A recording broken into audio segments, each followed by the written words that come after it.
She sold fish in the rain so he could sit for his final medical exams. She sold her wedding earrings so he would not miss one semester. She carried his books on her head through market mud so his hands would stay soft for surgery. And the day the letter came, the letter that called him doctor, was the same year he stood in a courtroom and called her unfit to be a doctor's wife. This is the story of Adaeze Obi, the woman who built a doctor with her bare hands, and the man who tried to erase her the moment the white coat fit him. Stay till the end. The court did not see this coming. Neither will you. Hello, beautiful people. Welcome back to SM Stories, the home of stories that stay with you long after the screen goes dark. Before we begin, drop a comment and tell me, which city are you watching from today? I read every single one of them. Now sit back, get comfortable, and let's begin. Adaeze Obi's stall sat at the corner of Iki Market, third row from the entrance, where the smell of fresh catfish mixed with roasted corn and diesel smoke. Every morning before the sun climbed fully into the sky, Adaeze was already there, arranging fish on cracked ice, calling out prices to women hurrying past with baskets on their hips. She was 30 years into a life that had never once been easy, but she smiled anyway, because smiling was cheaper than complaining, and it sold more fish. Adaeze, this your ice is finishing again, said her friend Ngozi, peering into the cooler. Obinna is bringing more before afternoon, Adaeze replied, not looking up from the scale. You and this Obinna. Every week Nahimde rescue your business. He is a supplier, Ngozi. Nothing more. Ngozi raised an eyebrow but said nothing else. She had known Adaeze long enough to know when a subject was closed before it opened. By mid-morning, an old woman approached the stall, counting coins slowly in her palm. My daughter, I want fish for my grandchildren, but I do not have complete money today. Adaeze looked at the coins, then at the woman's tired face, and wrapped the fish anyway. Take it, Mama. Pay me when your hand is full again. God will bless you, Adaeze. Don't bless me with mouth alone, Mama. Just remember me next market day. The woman laughed and shuffled away. Ngozi shook her head from the next stall. You will finish yourself with this, your soft heart. You are feeding half this market on credit, while your own husband is chewing through your profit for his books. As Kelechi will finish school soon. Then all of this will make sense. You have been saying soon since the day I met you. Adaeze did not argue.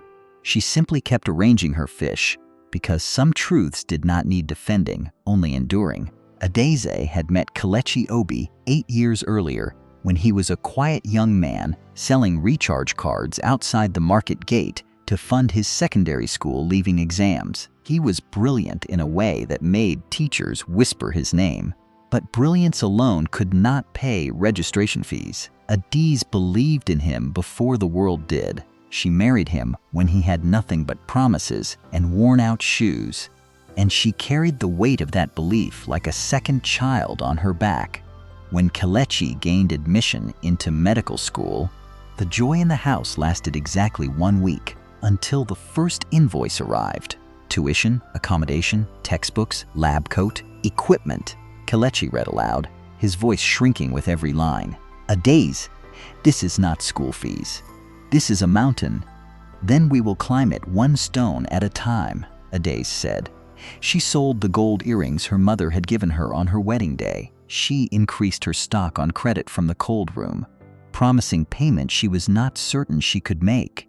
She skipped meals so Kelechi would never skip a semester. Every night, while he studied anatomy by lamplight, she counted coins by the same lamp, calculating what could be moved, delayed, or sacrificed. Adaeze, I cannot keep taking like this, Kelechi said one night, staring at another envelope of Naira notes she had pushed toward him. You are not taking. We are building. There is a difference. One day, I will pay you back everything. You will pay me back by becoming what you said you would become. That is enough. He held her hand that night and made a promise she would remember for the rest of her life. When I finish, when I am finally Dr. Kelechi Obi, I will never let you carry a heavy thing again. I swear it. She believed him completely. She had no reason not to. Those early years were not easy for either of them, but they carried a kind of sweetness that Daisy would later look back on with disbelief, wondering how two people who had so little could once have felt so full. There was a particular Christmas, deep in his 3rd year of medical school, when the money had run so low that Daisy cooked rice without meat for 4 straight days, so Kelechi could afford a second-hand anatomy textbook a senior student was selling. "We will remember this year," Kelechi told her, holding the worn book like it was made of gold. "When I am standing in a hospital wearing a white coat, I will remember this exact rice." "Then remember it kindly," Daisy laughed, "because that rice trained a doctor." They were, in those years, partners in the truest sense. 2 hands pulling the same rope in the same direction, neither one keeping count of who pulled harder. 6 years is a long time to hold a promise steady, but Daisy held it without cracking. The day Kelechi's final results were released, the phone rang so early it startled the roosters. "Daisy, I passed. I passed everything." "Kelechi, say it again." "I passed. I am going to be called Doctor."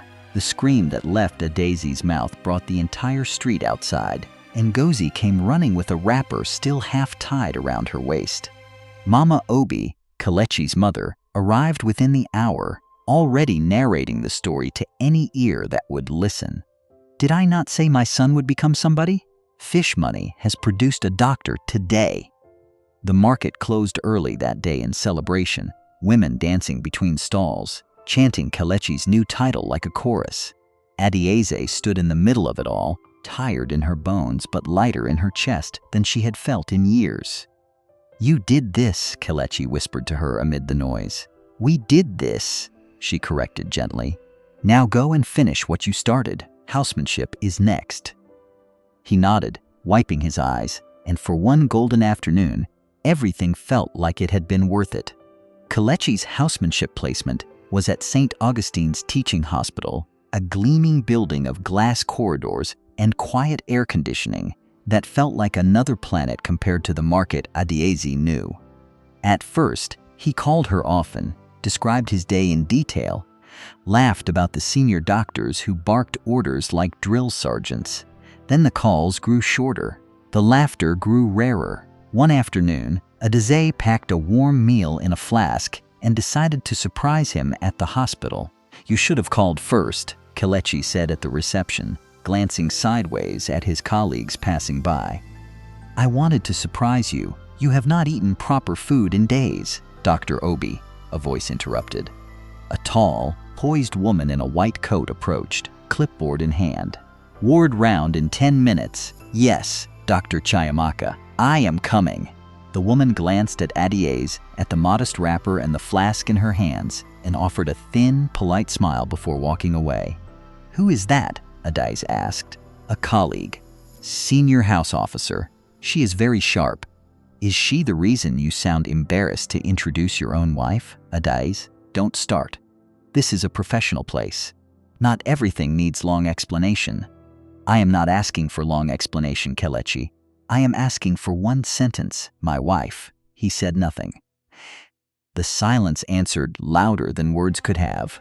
She left the flask on the reception desk and walked out without another word.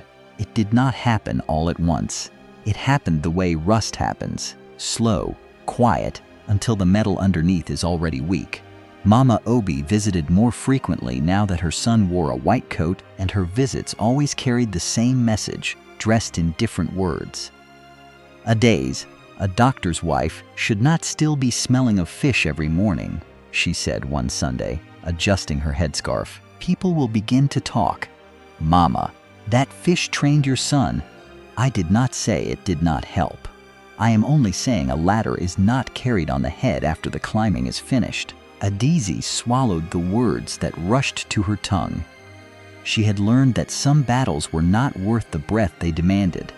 But the comments piled, week after week, like sediment at the bottom of a river, until Adieze found herself apologizing for things she had never done wrong. Apologizing for closing the market late.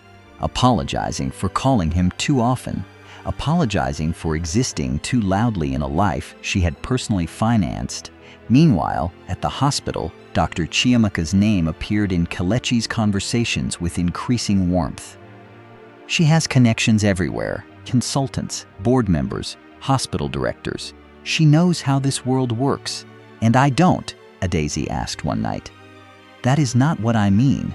Then what do you mean, Kelechi? He did not answer. He rarely answered anymore. He simply retreated into his phone, into his silence, into a version of himself that no longer resembled the boy who once promised never to let her carry anything heavy again. There was a hospital charity dinner that year, a small but glittering affair for junior doctors and their guests. Kelechi mentioned it only in passing, the way a man mentions something he hopes will simply pass unnoticed. You did not invite me, Adaeze said. It is mostly hospital politics. Consultants, senior colleagues, you would not enjoy it. You do not know what I would enjoy, Kelechi, because you have stopped asking. Must you turn everything into an argument? I am not arguing. I am noticing that the woman who paid your registration fee is no longer good enough to sit beside you at a dinner. He left for the dinner alone that night, dressed sharper than she had ever seen him, smelling of cologne she did not recognize. Adaeze sat by the window long after midnight, the flask of food she had prepared for him growing cold on the table, untouched and unclaimed. One evening, disaster struck the one place Adaeze still had full control over. Her stall. The cold room generator failed, and with it, 3 cartons of unsold fish began to thaw in the heat, threatening to wipe out a month of hard-earned stock. Ngozi, call Obinna, please. Obinna arrived within the hour, sleeves rolled, fixing the generator himself while directing his own workers to bring emergency ice blocks. You did not have to come yourself, Adaeze said, exhausted. If your fish spoils, you cannot buy from me again. This is business, Obinna replied simply, though his eyes said something gentler than the words. He had been a steady presence for years, reliable, respectful, never once crossing a line, but always there in the exact moment collapse threatened to happen. Obinna, I don't know what to say. Then don't say anything. Just breathe. The fish is saved. Unbeknownst to Adaeze, a hospital colleague of Kelechi's, a nurse who lived near the market, had seen Obinna standing close to her that evening, comforting her after the stress of near loss, and had mentioned it casually in the hospital break room the following week. Casual words, once planted in fertile suspicion, grow into forests. Kelechi began coming home later. Some nights, not at all. Where were you? Adaeze asked one midnight, waiting by the door. On call, emergency admissions. You wouldn't understand hospital schedules. I understand suspicion when I hear it dressed as an explanation. Everything is an argument with you now. No, Kelechi. Everything is a question you refuse to answer plainly. He said nothing again and disappeared into the bedroom. What Adaeze did not know was that Kelechi had already signed the lease on a new duplex across town. Modern, polished, far removed from the market, from the cold room debts, from anything that reminded him of where he came from. He had used part of a hospital consultancy bonus and, quietly, funds from an account Adaeze had helped set up years earlier during his school days, an account she had trusted him to manage jointly. He moved his clothes out over 3 separate weekends in small enough batches that Adaeze mistook it for extended night shifts. By the time she realized the wardrobe was truly empty, a courier was already at her stall with an envelope. Mrs. Adaeze Obi? That is me. Please sign for this. What is it? A court document, madam. I am only delivering it. Adaze's hands trembled as she opened it in front of a small, curious crowd of market women. Kelechi was suing for divorce. The petition described her as unsuitable to the petitioner's current professional standing, referenced an improper emotional attachment to one Obinna Eze, and requested possession of the matrimonial home, the very house she had helped furnish, room by room, with money from a fish stall he now called beneath him. That night, Adaeze sat alone in the house that was suddenly, legally, in question. She did not cry loudly. She simply sat by the window with the papers folded neatly in her lap, replaying 6 years in her mind like a film she could no longer recognize as her own life. She remembered the rice without meat. She remembered the gold earrings, sold quietly to a woman 2 streets away who had never once mentioned it to anyone. She remembered lying awake counting coins by lamplight while he studied anatomy in the next room. Both of them believing, without question, that they were building the same future together. "I gave you every version of myself I had," she whispered to the empty room, "and you have decided the last version was the only one that mattered." Ngozi found her there past midnight, still sitting, still folded around the same silence. "Adiz, you cannot fight this alone. I am not planning to fight anything. I am tired, Ngozi. Tired is allowed. Quitting is not. Not after everything you built. That house has your sweat inside its walls. That man has your sacrifice inside his medical license. You will not hand both over without a single word." It was Ngozi's stubbornness, more than Adizi's own strength, that carried her out of bed the following morning and into the search for a lawyer who could turn quiet suffering into something the law could finally see.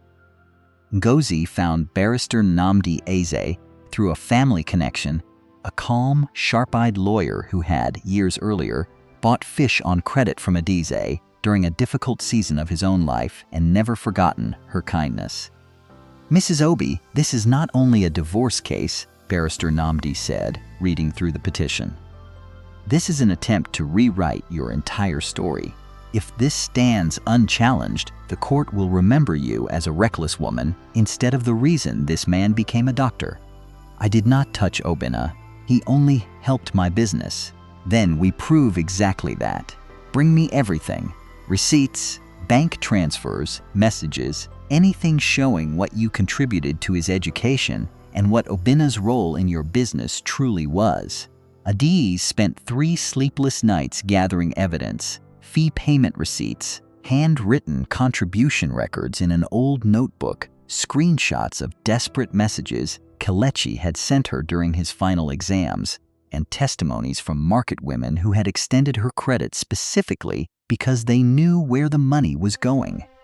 "He wrote here," Nnamdi said, pointing to a printed message, "Adazi, if I miss this payment, everything will scatter. I don't know what I would do without you." This is dated the same week he claims your contribution was, quote, "ordinary marital support." Will it be enough? Truth is not lazy, Mrs. Obi.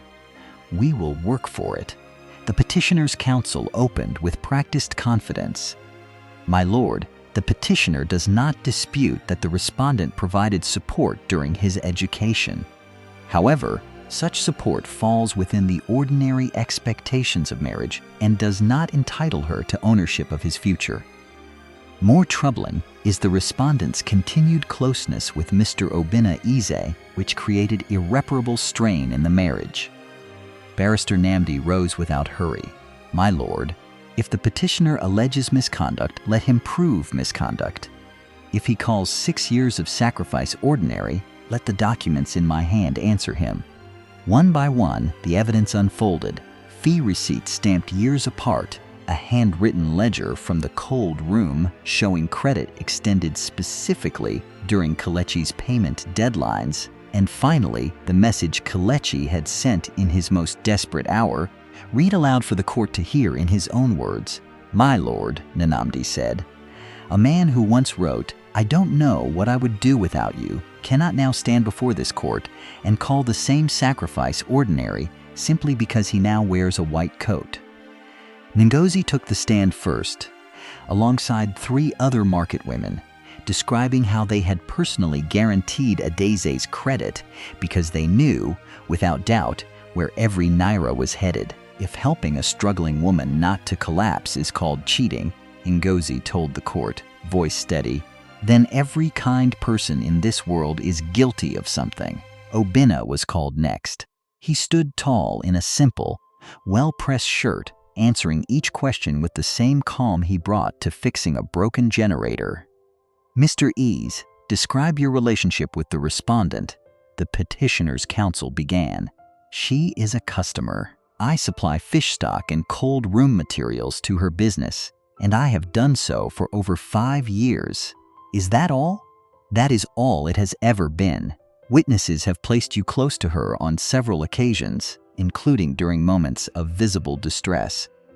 When a person's business is collapsing in front of them, my lord, a supplier does not stand at a distance and watch. I helped because it made business sense to help, and because I do not believe in watching a hard-working woman fall apart when I have the means to prevent it. I never once crossed the line of her marriage, and I resent that my decency has been twisted into scandal to serve someone else's exit. The petitioner's counsel pressed harder, searching for a crack that never appeared until the judge finally intervened. Counsel, the witness has answered the question. Move on.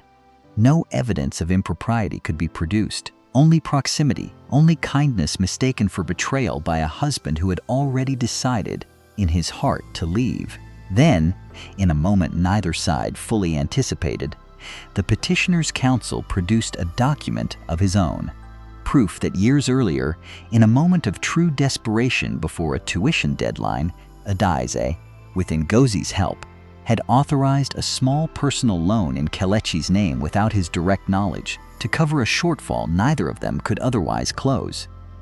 My lord, the respondent has been presented as a picture of honesty, yet she permitted a financial obligation in the petitioner's name without his consent. Adize did not deny it. She could not, and she chose not to. I was desperate, she told the court plainly. His fees were due, rent was due, and I had nowhere else to turn. I was wrong to do it without telling him. But I did it to save what we were building, not to destroy it. Ngozi stood from the gallery to confirm her part in it, taking responsibility alongside her friend.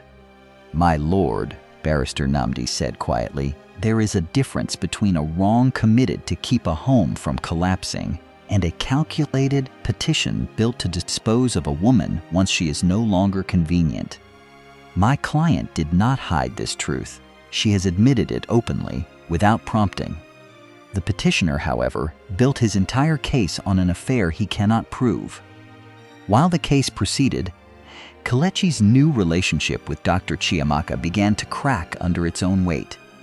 You told me your wife had become impossible, Chiamaka said one evening. Papers from the case spread across her table. You told me Obina was the reason your marriage failed. Why is the court hearing something completely different?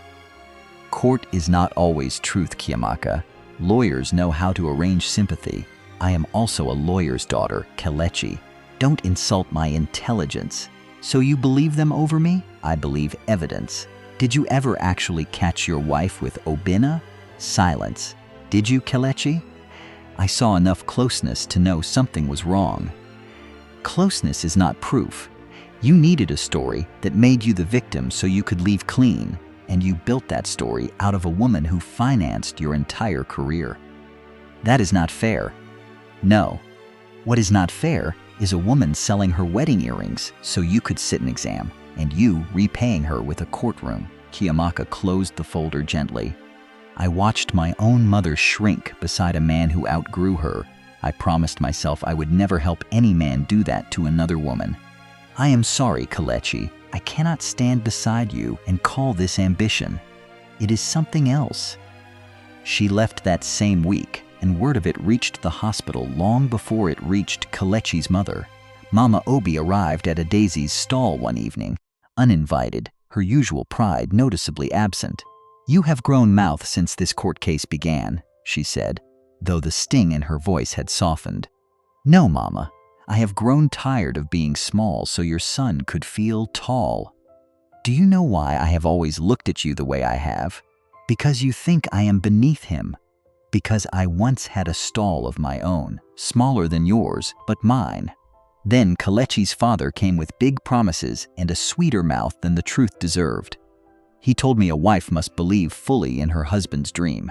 I sold my stock. I closed my stall. I gave him everything I had built. What happened? His dream failed. He died and left me with a small boy, a mountain of shame, and no trade to return to. I swore my son would never be slowed down by a woman's small ambitions. When I saw you carrying him the way I once carried his father's dream, I saw myself, and I could not bear it, so I punished you for reminding me of my own wound. Mama, your pain was real, but you used it against the wrong woman. I did not take your stall. I did not leave you in debt. I only loved your son the way you once loved his father." Mama Obi said nothing for a long time, and for the first time since Adieze had known her, she looked less like an accuser and more like a woman finally facing an old, unhealed wound in daylight. On the day of judgment, Barrister Namdi's final words to Adieze were simple. "Do not answer with your face. Let the document speak. You have already told the truth once, without being forced. That matters more than you know." The judge's ruling was measured and unhurried. This court finds no credible evidence of improper conduct between the respondent and Mr. Obinna Eze. The court further finds substantial documented evidence that the respondent contributed materially, financially, and continuously to the petitioner's education and the maintenance of the matrimonial home over a period of 6 years.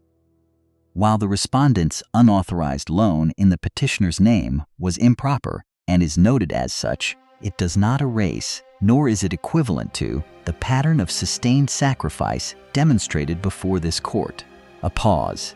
The room seemed to hold its breath. This court is not persuaded that equity favors a man who abandoned the matrimonial home while seeking to dispossess the very woman who maintained it. The respondent shall retain possession of the house. A fair financial settlement shall be determined in accordance with the court's assessment. The petition for dissolution is granted. However, the allegations of improper association are hereby dismissed as unproven. Adieze exhaled a breath she felt she had been holding for 6 years. Outside the courthouse steps, Kelechi approached her one final time, his white coat replaced by an ordinary shirt that made him look, for the first time in years, like the boy who once sold recharge cards outside the market gate. "Adieze, Kiamaka is gone. The new house feels empty. I know now what I threw away. I know, Kelechi. Can we start again? No. I forgive you, because carrying anger the way I once carried your books would only slow me down. But I will not walk back into a life where I only mattered once every other option had already left you." He nodded slowly, understanding arriving far later than it should have. Adize returned to her stall the next morning, the sun rising over the same market that had raised a doctor from nothing. Obinna arrived with fresh stock, as he always did, respectful, steady, asking nothing in return except her continued trust. "Walk with me later," she told him. "Only if you still want to. I have always wanted to. I only ever waited for you to be ready. Then walk slowly. I am only just learning how to breathe without carrying someone else's whole future on my back." Adieze Obi never stopped selling fish, but she stopped selling herself short. She learned, in the hardest classroom life could offer, that support should never require self-erasure, and that love without respect is simply another kind of debt, one that is never truly repaid. Some people rise and remember the hands that lifted them. Others rise and grow ashamed of the ground they once stood on. The measure of a person is not what they become when life is generous, but who they remember when life finally makes them powerful. Thank you for watching this story to the very end here on SM Stories. If Adieze's strength moved you, let me know in the comments. And don't forget to tell me your city one more time before you go. Like this video, subscribe to the channel, and turn on notifications so you never miss the next story. See you in the next one.